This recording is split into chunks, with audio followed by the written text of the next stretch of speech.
So it seems that I'm on a roll. I was going to tackle another one of Pete's videos, Glass of Water, a Denim, Blame and Groom, but instead I want to cover the target of Pete's video, more specifically one done by Dr. Wolf, another influential member of the MLP community. In Pete's video, Dr. Wolf was slandered and even called malicious for the message that he was spreading during the Toon Critic Y2K incident. Gist of the matter, another big influential MLP fan member was outed as a sexual predator, leaving the entire community in a state of shock and anger. The reason I want to focus on Dr. Wolf is because I want to show people something and give another perspective opposite of the picture that our obnoxious diva tried to paint.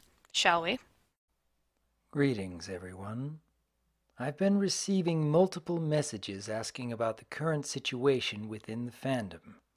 For those who may not have heard, a brony reviewer named Toon Critic Y2K, a person with whom I and many others have worked, has been engaging in sexually explicit chats with an underage girl. To give more context just from what I've learned, a prominent member of the MLP fanbase community was erotically role-playing with a minor, even gave her porn. Once the situation was brought to the light, others came forward and it was found out that Toon Critic had left other victims in his wake. He went dark for a time, then later was caught trying to sneak back into the community. As far as it's been told, authorities were alerted and Toon Critic has yet to be charged with anything. Let's continue. Many of us reacted with shock, confusion, anger, and sadness. The revelation has also demanded a strong reaction from members of the brony community. When anything sudden happens in a community or something is exposed, there's a shock and confusion in general and can affect each individual differently. Just from my experience and from what I have seen, when it comes to light being shed on sexual abuse, a pedophile, or sexual predator, there is a different kind of shock. Let me explain. A lot of people can relate to death or losing a loved one, whether it be from an incident or accident, natural causes, what have. They can help others through the process relate, empathize to where everyone for the most part understands. When it comes to that of sexual abuse, there's hardly anyone, from just my experience, which is not the ultimate definer here, by the way, there's hardly anyone who understands or can relate, much less empathize, unless they have gone through it themselves and have properly dealt with it. I know it seems like a small thing to emphasize, but as we further progress, I will explain why it's so different and so important. I'm skipping this next bit as Dr. Wolf explains they alerted as many BronyCon staff members and conventions as possible, alerted the authorities, and removed Toon Critic from all and any upcoming projects. Also, he touches upon that the community could do nothing further as it is now in the hands of the authorities and Toon Critic himself. I must admit, during that first week after discovering the extent of Toon's behavior, I went through many a sleepless night, not knowing what I should do, feeling helpless that so many people were lost, confused, and most of all hurt by these events. Sleepless nights, lost, confused, not sure what to do. Are you hearing these words? Dr. Wolf was not experienced in this sort of thing, and I assume that just from the way he states his reaction, he's never dealt with something like this before. It's new, it's foreign. Dr. Wolf is trying to wrap his brain around what just happened. This is a typical reaction for anyone just about who has never dealt with the incident at hand, whether it be sexual abuse or just something horrible in general that impacts people on such a massive scale. Many people have been there. Shock has set in. I want you to really listen to what he has to say next. I wanted so much to ease that burden, but not really knowing how. Boom. There. You know, when I was catching wind of all this and doing a bit of digging myself, from what I understand, a lot of people got really upset with Dr. Wolf because he was trying to excuse or somehow say that people shouldn't be angry at Toon Critic. No, just from what I take away, he was trying to steer people into a place of comfort instead of rage. There's nothing wrong with being angry at the pain caused and that being expressed, but there's a right way to do that. He wanted to try and ease the pain of what just happened. There's nothing malicious there. Let's continue. And then my brother Tarek related a story to each of us in the Brony D&D group that brought so much needed perspective. I am compelled to share it with you here today. Okay, so I'm going to let the story play out without interruption. You're going to see just how much he tries to empathize with Toon Critic's victims. It's not a bad thing with what Dr. Wolf is doing, it's just he doesn't know what he's doing. Also, I can relate to it, but not with my abuse. More than 20 years ago, I worked for one of the most selfish and dishonest bosses I've ever encountered. He forced me to resign, then told everyone else I quit because I hated working there, then denied me unemployment insurance because I resigned instead of being terminated. I never saw a single gesture of remorse from him at all. I resented that man for many, many years. So, like I said, Dr. Wolf is trying to relate with an unemployment story that his brother told. A lot of us have been in that boat. I can appreciate what they're both trying to do here, but an unemployment court case, whether it be for insurance or benefits, I've had to deal with those, cannot relate to the damage done. I really want to focus on the next bit, though. Then I had a mental paradigm shift when I heard a very wise man say these words. Holding a grudge, refusing to forgive, is like drinking poison and waiting for the other person to die. That is true. We can hold a grudge for as long as we like and not forgive the individual or people that wronged us, but in the end they can just walk away without further repercussions. Yes, they may be hurt by your unwillingness to forgive, but in the end, they move on. For those who have been around here for a while, my channel, you guys remember my fight with Peach Bailey and the topic of withholding forgiveness. When not forgiving her abuser, she believes that she still holds power over them, a form of control. When in reality, that's not accurate nor a healthy way of thinking. Nothing towards Peach, but I brought up that past argument as a point of reference and nothing more. I'll go deeper here in a minute. If we withhold forgiveness, it does not harm the wrongdoer in any way. I realize that forgiveness is not, and never was, for the benefit of the wrongdoer. It is for our own benefit.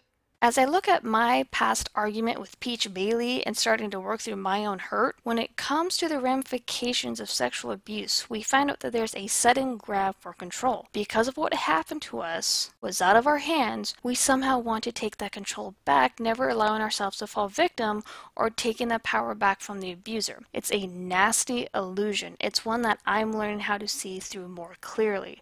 When we forgive, we say, yes, that was out of our control and what happened hurt, but I won't be bound to it anymore. I'm not going to let what happened dictate to me how I should feel or act today. There are many more steps, with forgiveness itself being one of those steps.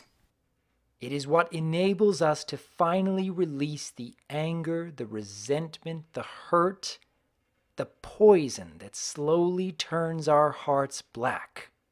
If we continue to stew or meditate on the wrong that was done to us by particular individuals, we get trapped in the darkness of our minds. An example, throughout the years I struggled with my anger and hatred for my biological mother. She is either the one who personally abused me or let someone else do it. Having no memory, I have been told snippets over the years on top of what the CPS file in my possession points to or indicates. I can't tell you how many times I've become angry to the point of sickness, just sitting there and stewing about all the pain she has caused me and my family. I feel the blood rush through my ears and my stomach become nauseous. It's hard to let go. It's hard to be happy a lot of the time, seeing just how many side effects I have from my abuse. Holding on to anger only makes us hateful and spiteful. It can also physically impair us due to the stress holding on to it brings. There is a time to express our anger, our sorrow, and pain, and there's also a time for us to let go.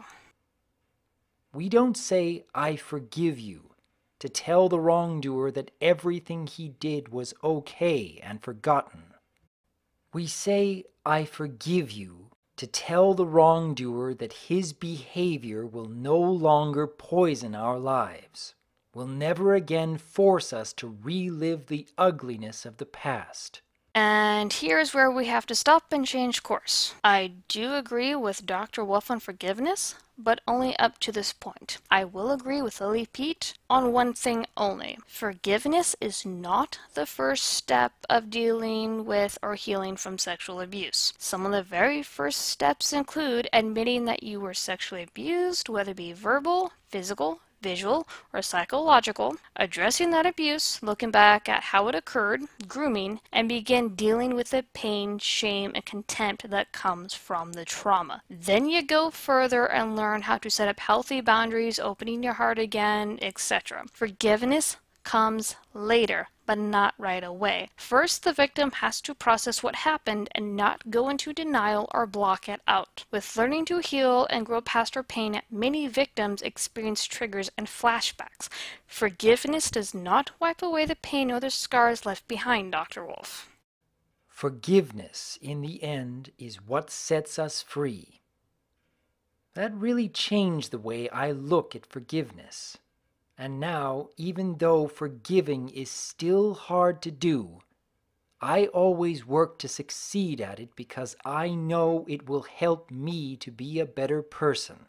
Yes, later on in the process, learning to let go of our anger can help us express ourselves with less hostility, but asking someone to forgive being sexually abused right away is overwhelming. I cannot decry what you have tried to do for your community. Many act similar to you trying to help. Your heart is in the right place, but without the know-how, you will in the end do more damage. I don't agree with people jumping on you for how you responded. I honestly can't blame you, but in the future, tread more lightly with these matters. I've run into this myself in other communities, particularly church, trying to help or talk to me, but no one knew what they were doing and only deepened my wounds, causing me to shut myself off further. Once they heard my story, I was giving nothing but gawking stares due to people not knowing how to respond. I've had youth pastors back off me. Nowadays, I'm very wary to let anyone try and guide me about my past. I want someone, but everyone I find, in short, lacks the proper knowledge. It's almost like I have to walk alone poking around in the dark. No, it is never evil to forgive. And refusing to forgive only causes ourselves extended pain. Learning to let go is and can be one of the most freeing things the heart can do. It's letting go of the control you thought you had, but it's not an easy lesson to learn, and I feel that people do not teach what is required to forgive. As I stated earlier, the victim must come to terms with their abuse first, then learn to heal and grow past the trauma. It cannot go the other way around. It's impossible to ask anyone who has been abused to do so from the get-go. Thank you very much for that story, Tarek. It really gave a lot of clarity in my time of need. And here is where your ignorance and lack of knowledge shows. I mean you no ill will and have no anger toward you, but it is you who does not need clarity, but the victims. Tune Critics' victims must come to terms with what has happened and begin to deal with the hurt from what has happened to them. Many people only go far enough for their understanding of the situation are running in the complete opposite direction due to it being overwhelming when it comes to sexual abuse. They try to offer their understanding and nothing further. They mean no harm, but in the end bring more pain. Speaking from experience, sexual abuse has already stifled our voice, sometimes turning our words foreign as many of us have yet to learn to describe how we feel. It distorts how we express ourselves, making us very hard to understand or relate to. We also have a hard time relating to others, a lot of the time due to how different we feel or how broken we are. When someone such as yourself, lacking experience or knowledge on the matter, tries to speak for the victims, you silence them further, watering down their pain. It's not something I'm sure you mean to do on purpose, but it is a result nonetheless. Dr. Wolf, your heart was in the right place while your mind was not. One of the most frustrating questions we face is, what do we do now? We are in a middle ground between discovering this news and a resolution which we cannot directly affect. True. Outside of casting Tune Critic from the community, along with community projects, there isn't much that you can do. Personally, I would suggest listen a bit more to the victims around you. Once again, I really do want to emphasize how much it's appreciated for what you were trying to do with the members of the community, but I also want to emphasize that you try to steer them too soon. In a situation such as this, it is best to try and control the chaos or try to prevent more chaos from breaking out. But at the same time, you need to let people express the anger. I'm not saying that you were trying to brush anything under the rug nor silence them, but you were too quick to try to steal their emotions. This angered many people further. It is here that I want to quote contemporary philosopher Patricia Churchland. We should be asking, how much control do I have? And the more control we have, the more responsibility we also have. Not a bad quote, to be honest. Looking at how much we actually control or are able to control versus what we think we control is something each of us should really reflect on. And yes, the more we control, the more we put onto our shoulders. Though we sometimes try to control too much and bearing things upon our backs that are not meant for us to carry to begin with. In terms of finding a resolution to these events, I'm afraid we have very little control. But in terms of mastering our own actions, we do have the ability and responsibility to direct our own course. Each person does need to maintain how they respond to these types of matters, but with that same token, they need to be allowed to respond. With every victim, the trauma affects each and every one differently. They process what happened in their own way. Everyone is different. There's also a grieving period as relationships are destroyed and a piece of the victims are lost, their humanity. With sexual abuse, the victim was used for someone else's gain, turned into a plaything for many, including myself. You must let people grieve. You must let the community grieve. Many people do not understand that there's a grieving process involved for the victims specifically. I look to my brother's words as a guide. It's not easy, and the emotions evoked are very powerful. But I don't want to be the kind of person who drinks the poison.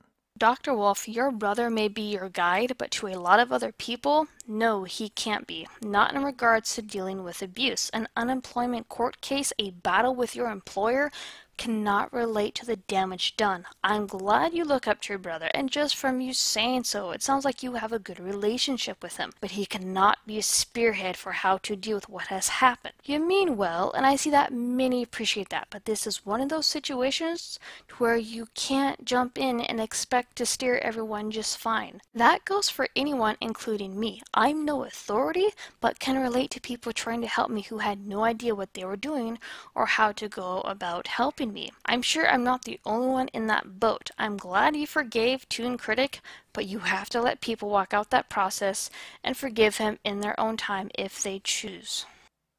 I intend to continue to produce content and see other fans at conventions to celebrate the fandom's positive, healthy aspects, without denying nor fixating upon this troubled news. Focus on the healthy aspects of this community without denying or fixating on this troubling news.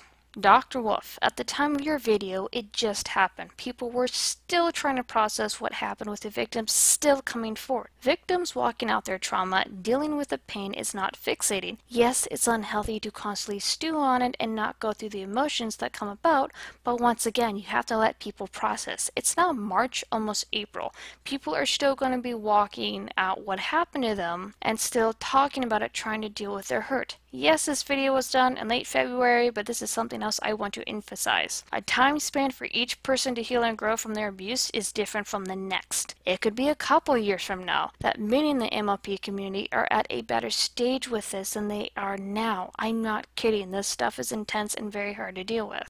I'm cutting off there as the last little bit is Dr. Wolf telling everyone to go do something positive or something they enjoy, whether it be watching an episode or spending time with loved ones. Also that the Brony fandom is a positive force that they'll face the future together. Okay, so the reason why I wanted to focus on this video was to show and point out that there are many like Dr. Wolf who do want to help the victims but don't know how. I've bumped into this. I'm sure many others have as well. It's not that Dr. Wolf meant any harm by his message, and it was certainly not malicious as Pete describes or lead you to believe. Shock obviously set in, such as with many who try to help. They have to cope with the awful situation given to them along with disturbing details. Granted, one that is not familiar with them, and they have to use the tools that they have at their disposal to try and help, sometimes causing harm, but not intentionally. And a little note to Pete: take a lesson, add this to the wisdom you supposedly learned. I'm sure you've come across people who have tried to help you with your past but were unable to due to their lack of know-how or experience. Instead of blasting someone due to their response, did you ever stop to consider how they have to learn how to cope with what just happened too? Wouldn't it be more beneficial for everyone else if you actually sat down with the good doctor like a sane person and explained why his approach was wrong? You know, use that knowledge that you were given when dealing with those abused youths and explain that there's a process, just as I explained earlier in this video. I'm rather scared for how you were counseled, seeing how you behave. Seriously, I know that there are psychologists that push the idea of revenge being healthy, or there being quote-unquote healthy revenge, but if you dig further, you will find this notion to be wrong and unhealthy. Of course, you would have to address your own anger and hostility in the process. There is such a thing as bad counselors and counseling.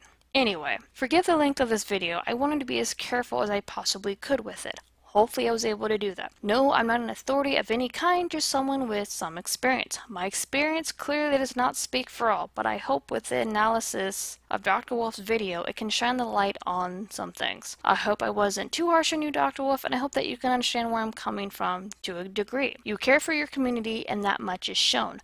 Many appreciated your message and saw your intentions, but please tread a bit more carefully next time. Well, let me reword. Should this situation arise again, which I really hope it doesn't, and I know that there's another individual outed after Toon Critic, but outside of that, be careful how you steer folks emotionally. That was a long one. Sorry for the context, but I felt this was really important to do. I hope to see you guys in the next one.